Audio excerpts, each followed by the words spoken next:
کیسے؟ Number 1، parliament تو ہوگی تباہ. یہ اگر راجہ ریاض پارلیمنٹ کے اندر اپوزیشن لیڈر ہے، آپ سمجھ جائیں کہ اس پارلیمنٹ کی کیا اہمیت رہ گئی.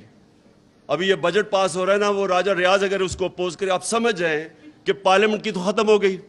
ادھر جو پنجاب کے اندر مذاق ہو رہا ہے، جو پنجاب میں مذاق ہو رہا ہے، یہ جمہوریت کی توہین ہے. یہ ہماری عدلیہ کے لیے بہت بڑا چیلنج ہے کہ جس طرح کی چیزیں کی جا رہی ہیں، وہ مجرم نمبر 2 اس کو مسلط کرنے پہ پنجاب میں آپ یقین کریں کہ جمہوریت کی پارلیمنٹ کی دھجیاں اڑائی جا رہی ہیں. ایک وہ ایوان اقبال کے اندر پارلیمنٹ چل رہی ہے تو دوسری چل رہی ہے پارلیمنٹ ہاؤس میں. مذاق ہو رہا ہے. جو الیکشن کمیشن کر رہے ہیں، جس طرح کا اس نے سمپل چیز تھی کہ جیسی وہ جو ریزرو سیٹس جاتی ہیں تو وہ ایک دم ریپلیس ہو جاتی ہیں. وہ الیکشن کمیشن جس طرح کوشش کر رہے ہیں انجینئر کرنے کے لیے حمزہ شریف کو بٹھانے کے لیے، ساری الیکشن کمیشن کی کریڈیبلٹی ختم ہو چکی ہے. آج کوئی کسی میں یہ نہ کہے کہ ختم ہو جائے گی، اس کی کریڈیبلٹی ختم ہو چکی ہے.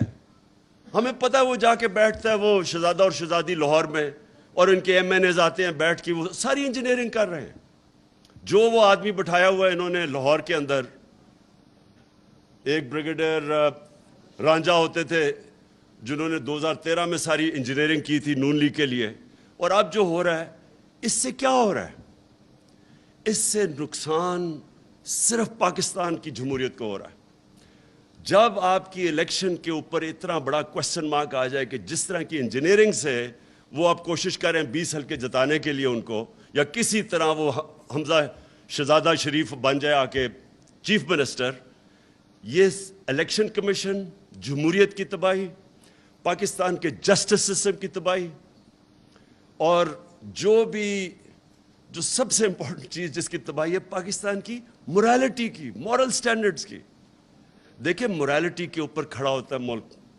پلیز ایک چیز یاد رکھیں، کیونکہ میں نے تو بڑا کلوزلی دیکھا ہوا ہے برطانیہ کا سسٹم اور جو پاکستان کا، کیونکہ میں تو 25-30 سال بیچ میں رہتا تھا کرکٹ کی وجہ سے. دیکھیں جو ملک کھڑا ہوتا ہے نا، وہ کھڑا ہی ہوتا ہے ایک چیز پہ، مورل ویلیوز پہ. نبی صلی اللہ علیہ وسلم نے جو مدینہ کی ریاست سیٹ اپ کی تھی، میں اس لیے لوگوں کو بار بار سمجھاتا ہوں کہ ہمارا جو ماڈل ہے وہ دنیا نے اڈاپٹ کیا ہوا ہے مدینہ کی ریاست کا. میں نے مدینہ کی ریاست کی اس لیے بات کرتا ہوں کہ وہ اصول جو انہوں نے سیٹ اپ کیے تھے مدینہ میں، وہ آج جو کامیاب ویسٹرن ڈیموکریسی ہے اس میں وہ اصول اڈاپٹ کیے ہوئے ہیں. جو امر بالمعروف ہے، اللہ کا حکم ہے کہ اچھائی کے ساتھ کھڑی ہو، وہ کیا ہے کہ معاشرہ برائی کو فائٹ کرتا ہے. اب آپ کے سامنے یہ تماشا ہو گیا ہے کہ ان چوروں کو اوپر بٹھا دیا ہے.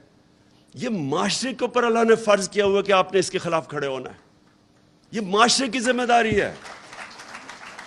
یہ عمران خان کی اکیلے کی ذمہ داری نہیں ہے، یہ میری پارٹی کی ذمہ داری نہیں ہے، یہ قوم کی ذمہ داری ہے. اللہ کا حکم ہے، امر بالمعروف، سچائی اور حق کے ساتھ کھڑے ہو، برائی کے خلاف کھڑے ہو.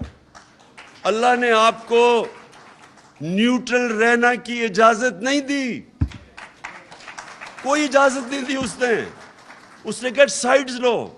اور معاشرے کی جو بنیاد ہے وہ مورل سٹینڈرڈز پہ کھڑی ہوتی ہے. جرمنی جاپان کو بمباری مار کے انہوں نے تباہ کر دیا 1945 کے بعد. بلڈنگز نہیں کھڑی، تصویریں دیکھیں ذرا، ایک بلڈنگ نہیں نظر آتی کھڑی. وہ 10 سالوں میں دونوں ملک کھڑے ہو گئے، کیونکہ مورالٹی کے اوپر اور انصاف کو آپ بمباری سے نہیں ختم کر سکتے.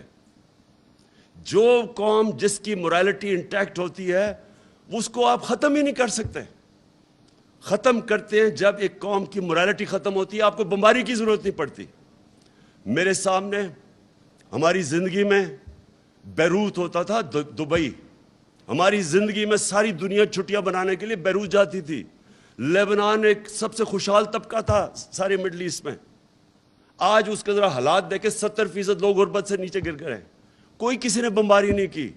ان کی کرپشن نے، کرپشن ہوتی ہے جب آپ کی مورل سٹینڈرڈز گر جاتی ہیں، جب کرپشن آ جاتی ہے، ان کی کرپشن نے ختم کر دیا لیبنان کو. آج وہاں غربت ہے، لوگ چھوڑ کے جا رہے ہیں باہر. جو ہمارے ظلم کیا ہے، یہ امریکہ کو تو فائدہ ہو گیا, وہ تو انہوں نے رجیم چینج کر دی, ان کا مقصد ہماری بہتری تو نہیں تھی, وہ تو اپنے آپ کو پاکستان کو پھر استعمال کرنا چاہتے ہیں. لیکن ہمارے لوگ یہ جو اوپر آ کے بیٹھے ہیں, ان کا مقصد کیا تھا؟ ان کا مقصد اپنی چوری بچانا تھا, جو خرم دستگیر نے کہہ دیا. اب جب چوری بچانی ہے تو چوری بچانے کے لیے یہ پھر سے میں ریپیٹ کرتا ہوں, اپنے سارے انصاف کے اداروں کے قبر کھود دیا انہوں نے.